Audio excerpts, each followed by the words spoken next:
ओशो कहते हैं, कर्म और उसका फल, यह बहुत ही दिलचस्प और गहरी बात है।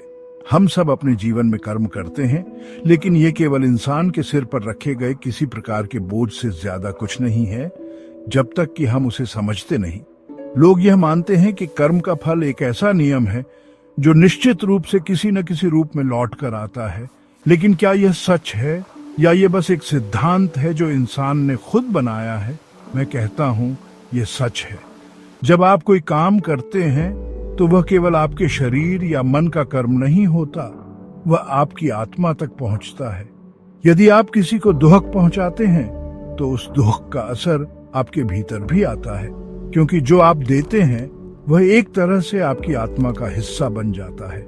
हम अक्सर ये सोचते हैं कि कर्म सिर्फ बाहर की दुनिया में प्रभाव डालते हैं, लेकिन ओशो ने हमेशा कहा कि कर्म का असर सबसे पहले हमारे अंदर होता है।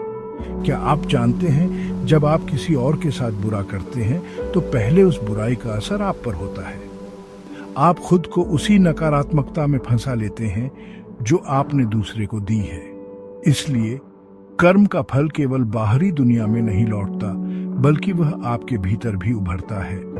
ओशो ने कहा था, हमारे कर्म का फल हमें जीवन में कहीं न कहीं मिलेगा।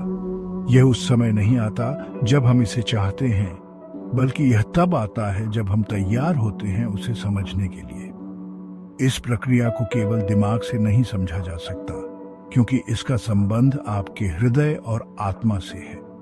ओशो ने अपने अनुयायियों से कहा था, कई बार लोग यह सोचते हैं कि उनका कर्म तुरंत फल देगा, लेकिन कर्म का फल समय लेता है। यह कभी नहीं होता कि आप किसी के साथ कुछ बुरा करें और उसी समय उसका बुरा फल प्राप्त कर लें। यह धीरे धीरे आता है, और तब आपको महसूस होता है कि आपने अपनी ही आत्मा को कष्ट पहुंचाया है।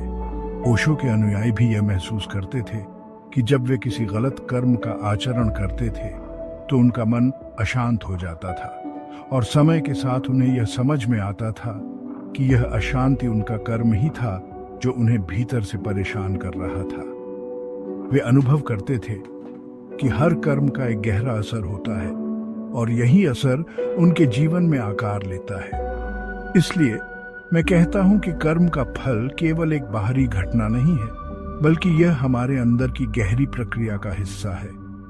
यह किसी भी रूप में लौट कर आता है, चाहे वह अच्छा हो या बुरा, वह हमें हमारे अंदर की स्थिति का संकेत देता है।